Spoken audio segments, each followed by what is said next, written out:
7:30. And at this time, I'll call the May 13th meeting of the West Memphis Utility Commission to order. First item on the agenda is approve the minutes of the April 8th meeting. Okay, we have a motion of Ms. Marshall, second of Mrs. Brown. Any additions or deletions? All in favor? Aye. Minutes are approved. Any deletions? Negative. Motion's approved. First item, we have a new commissioner, and he's hid over here. I can't see him, but I know he's there. Al Felton, long time West Memphis, and glad to have you, sir. Second item, I'd like to recognize the mayor. Next item is we have some awards we're going to present, and we're going to do it front so that if people need to leave, they can. And I'm taking it out of order, so I'll catch up.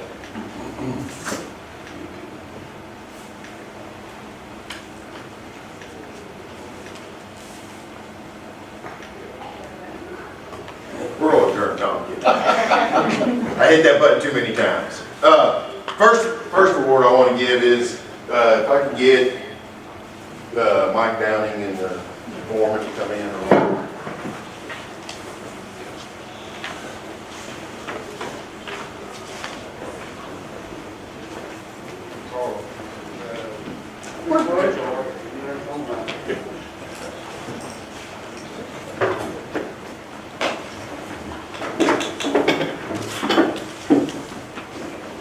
Morning, how are y'all doing? Fine.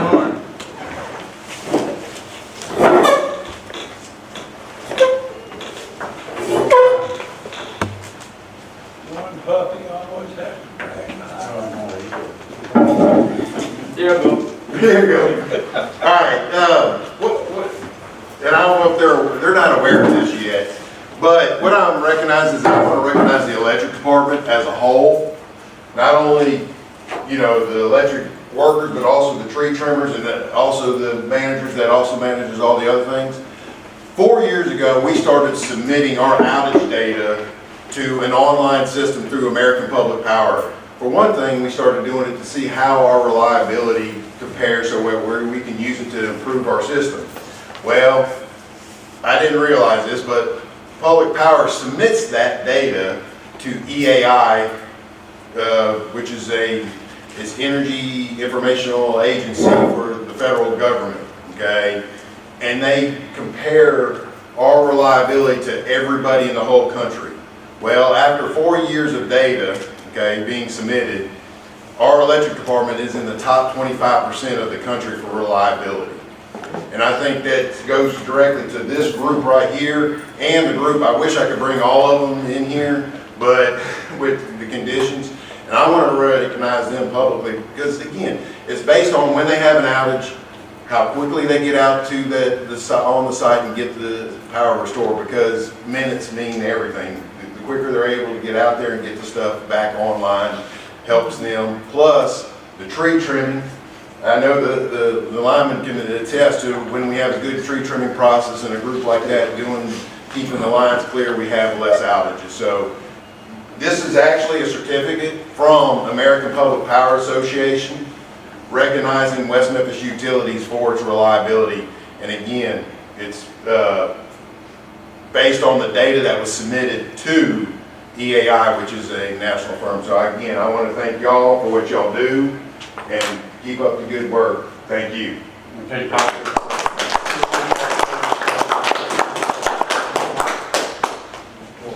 Get closer.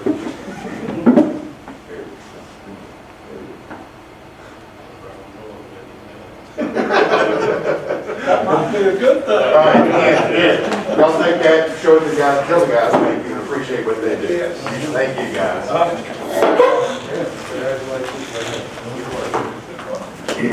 All right.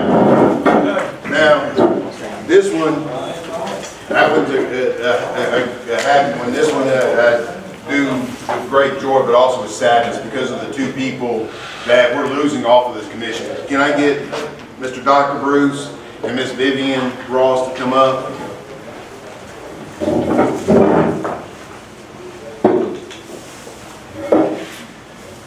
I'm bringing both of them up here at the same time, doing this presentation at the same time, mainly, and I didn't realize this until Ms. Danielle was helping me when we were talking about doing this, is both these gentlemen came on our commission on the same day, over 25 years ago. I know, and I can tell you, my personal experiences with both these guys, you couldn't ask for two better people. I'm telling you, you know, growing up in the South and the time that they did to do what they've done with their lives, I mean, you couldn't ask for two better role models. Both of them, you know, were servants not only to this community, but also in their jobs. Mr. Ross in being in the medical field, and Mr. Bruce, I mean, working with children, God bless y'all. My wife's a teacher, but and she comes home every day, so God bless those. And I know the medical field, how everybody, especially with what's been going on here recently, how important and how those people give everything they give. But and I used to always love him, and Mr. Ross used to come in, me and him used to sit there and talk about some of his experiences. I mean, they both lived on the east side of town, and I think within a year they both moved to the west side of town. They were right around the corner. They couldn't get away from one another, and I'm going to tell you, you know, I know as their children, y'all are so proud of them, and again, I don't know how to express it even more, how, you know, the role models that they were and how they represent this community, and, you know, could be looked upon as what they did with their lives, you know, not only here in West Memphis, but everywhere. Because Mr. Ross, I know, is over in Memphis working also, and Mr. Bruce and everything he's done for the schools. I mean, I don't know how else. Do you have anything, Daddy, you want to? I would just like to say that both of them were always gentlemen. And I was telling Todd, I've been on some other boards with Mr. Ross, and I didn't know what he did. And I was in the elevator going to see my mother in Baptist Hospital one day, and the elevator opened, stopped at the floor and opened, and there was Mr. Ross, and he had his stuff, and I found out more about it on the elevator ride than I had in the meetings, and just great. And I think it's wonderful that people that devote their life to education. I have two sisters that are retired that were teachers and leaders, and they form great bonds for students and leadership. And on this board, they were diligent, they cared about this utility, and they cared about the people of West Memphis. And just very proud to have known both of them. And I'll shut up. You got anything you'd like to add?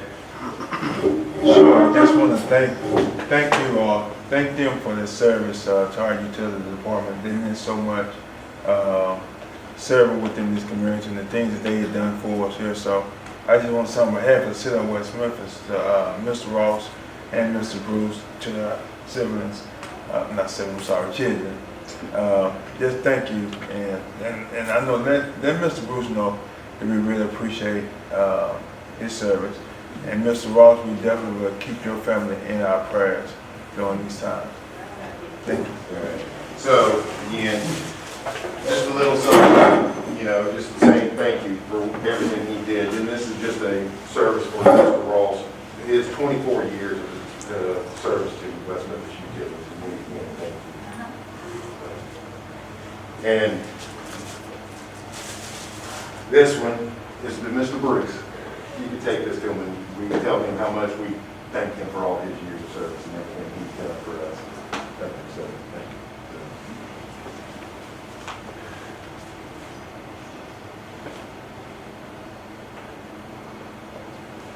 Thank you.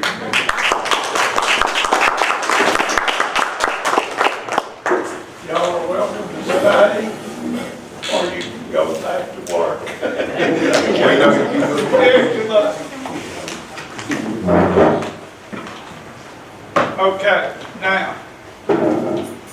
Next item on our agenda will be the April safety report.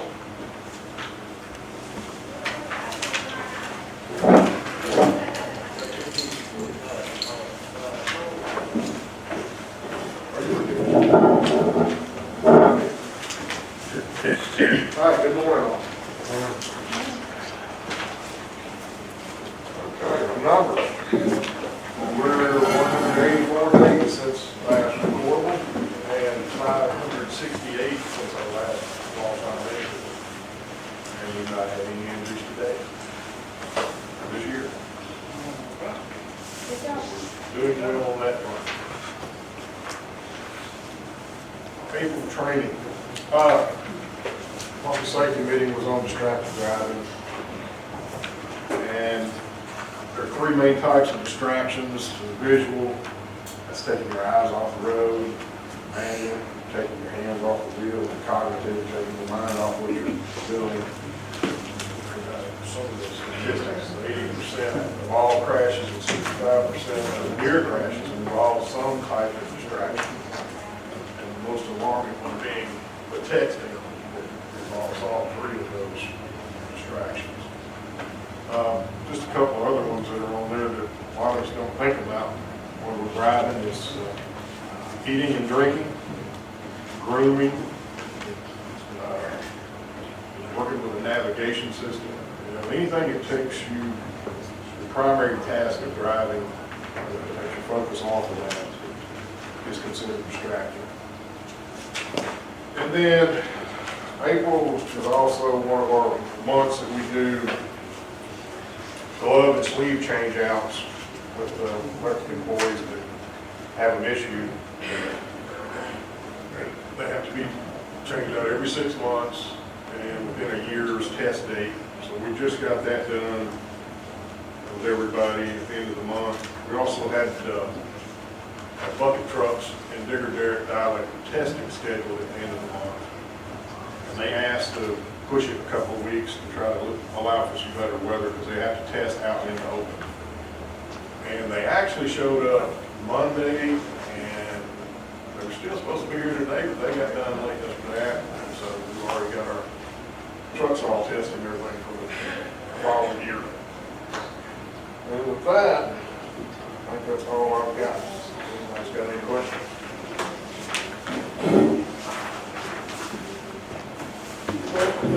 Thank you. Personnel update. All right. We had one new hire in our environmental quality department. I had to talk about that one. So that position is now filled, and he's working on starting his career training program. He started out, he's working the first 9 months actually in the water department to get his water licenses. And then he's required to get his T4 water license within 1 year, and then he will start to transition and starting to learn the wastewater side and getting those licenses. Okay. I can tell you, we have a person who has accepted this position and a person who has also accepted this position. They just have not started at this time. So hopefully next month, those will be zeros also. We are still struggling to find candidates in these areas with, all y'all are hearing about what's going on with trying to get people in to work at levels where they're receiving unemployment plus receiving the stipend for unemployment. It's hard for them to come in and, when they're making more sitting at the house, not working. All right. Any questions with this? All right. We're advertising for an engineer. We are not at this time. We're still working on a job description. Any other questions? Thank you. Next item is update on the fuel adjustment. All right. Let's go through some of the numbers. If you remember our 2 weeks of below freezing weather, in February resulted in some extremely high wholesale costs. It ended up being that we were going to have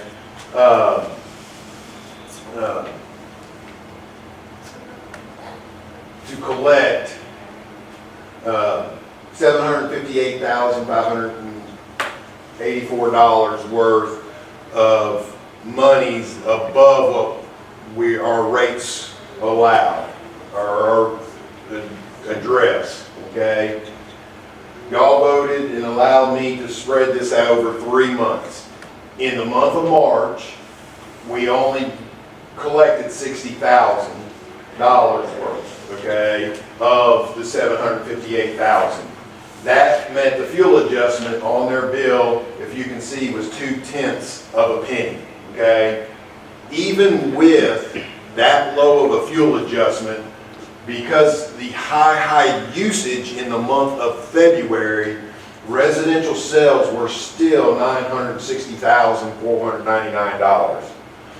If I would have collected that whole amount, okay, instead of that decimal being there, that decimal would have been right there. It would have been 2 cents, it would have been almost 3 cents. So their bills would have even been higher in the month of March, okay? So then we had still a remaining $698,548 because I collected 60, okay? In April, okay, the amount I collected was $340,000 of that remaining amount. You can see the fuel adjustment is higher. It's a penny. It's 1.3 cents, okay? But even with a higher fuel adjustment, residential sales dollars were only $685,000, okay? They dropped almost $300,000.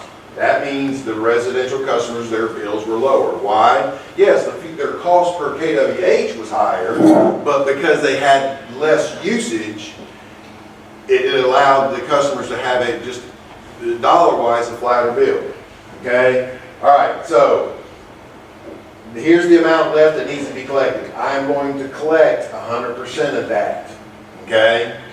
That's what the fuel adjustment will be. I actually calculated this morning. I got the last of that information yesterday afternoon. It's going to be about 2 cents. And everyone's like, hold it, it's 2 cents again. But I can tell you, their bills will probably, my residential sales costs will probably be about that amount again. Why?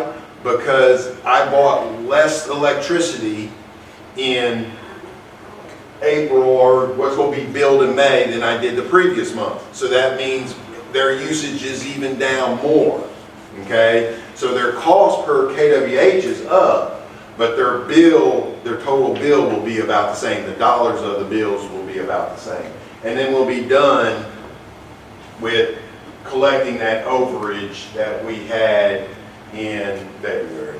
I think it's working out exactly like I had hoped. And I think the customers, you know, we've had some hiccups where we've had some onesies where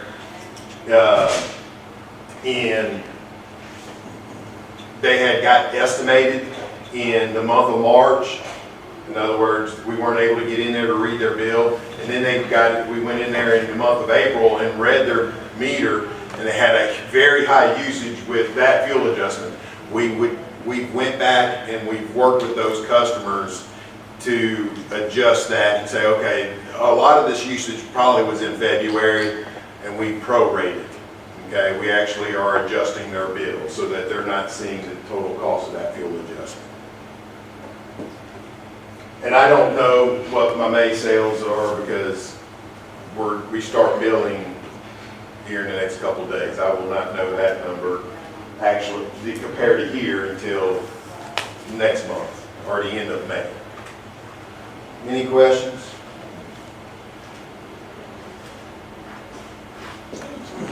All right. Next item is approved to hire F&A to design for building around the high service pumps. All right.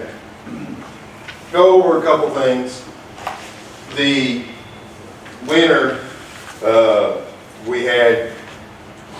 our system, as y'all know, I mean, compared to systems around the state and around the country, held up. I mean, the guys out there did an excellent job keeping the things unfroze, keeping the water pumped, and keeping our citizens with water across our city. So again, but one of the things that a couple failures that we did have is, this is a transfer pump, okay, right here. It moves water from this tank over to this tank, okay. It failed, and actually what failed, the motor failed, but also the wire going from this motor over to the control building, which is located over here, failed, okay. And also we had a motor right here, and these are high service pumps. These pumps right here take the water out of this tank and then pump it out to the system, and the system is all interconnected. It pumps it to the tank, all 4 tanks, and the whole distribution system. We had one of these pumps fail, and we also, the wiring, we're not positive if we'll be able to pull the wire out, but right there near the junction box near the ground also failed. We might have to pull new wire. One of the problems is the wiring going to these pumps is the original piping from, what was the day we saw those plans? 60s? Was it 60s? A long time ago. It was before I was born. Okay, one of the things we are doing is, and we've already started this process, is because we could not pull the wire through the conduit out of this, we actually hired somebody. It's called it's hydro excavation. You use water to excavate a trench so that you're not digging, because we did not know where anything is. We actually hydro excavated a trench from here all the way to the motor control, and we have laid conduit all the way over to about right here. So when we did enough conduit so that we can start to replace and pull all new wires, because we're also having an issue on this transfer pump. If we put it in hand and leave it on, it runs, but if it has to isolate on and off, it gets a fault and trips. And we're concerned what's going on within the pipe, because as we hydro excavated this pipe, this conduit is deteriorated very bad. I mean, it actually has holes in the top, the water's down in it. That means that wire's been in water for, 50 years. So we've done that. The other issue we have is these facilities, these valves right here, there's what they call clay valves, have very small pipes on the side. And we have a very tough time during winter times keeping those things heated or keep them from freezing, okay? And what I'm asking and proposing is that we build this building, and you can just kind of see it generally, around this facility. It will help us so that it make our water system more reliable in the future, okay? It would actually, and the other thing we'll do is that then also take those conduits, bring them up inside this building, and then we'll run, once we get the conduits up in there, we'll then run electrical drops to these pipes, okay? I can tell you, when I first got hired, there was a picket fence, like a privacy fence, just built right here to kind of keep the wind off. It was actually built, I think, right through here to help try to keep the north wind off of it.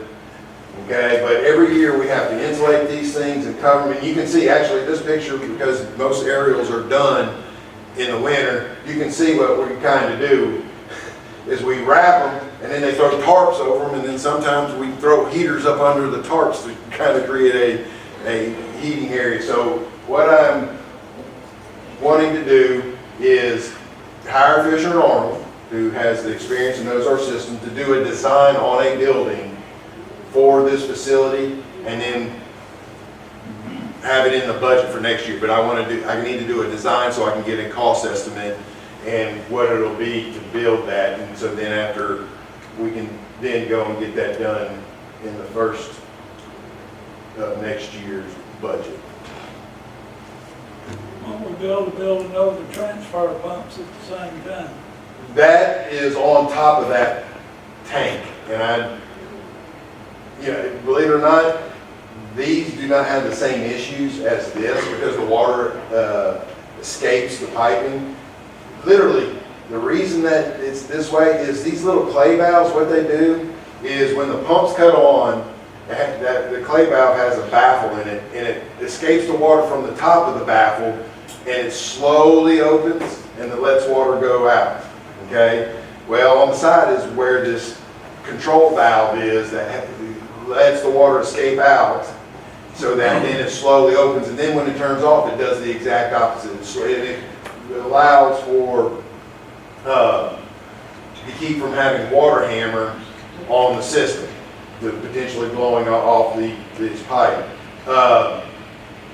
Again, I think it's, prudent, and the main reason that I'm doing this is not because of this pipe, it's because of those clay valves and the stuff on the side of it. And, I'm not reinventing the wheel. I went to WIN for a class several years ago. Theirs is in the building. Heck, I was talking, most of y'all know Michael Lamb. He's my foreman. He was like, I was talking to him about this, and I was out there with him. He says, yeah, Helena also has theirs in the building. It seems like most everybody puts these things in a building, but us, when we originally built it. Should have had it a long time ago. Yes. Yeah, and we're fortunate that we had serious problems. That's correct. What's the other building up there that doesn't look very good? This building right here,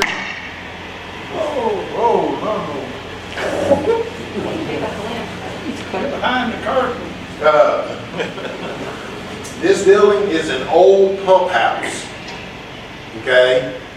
It has a generator in it with a pump attached to the generator, okay?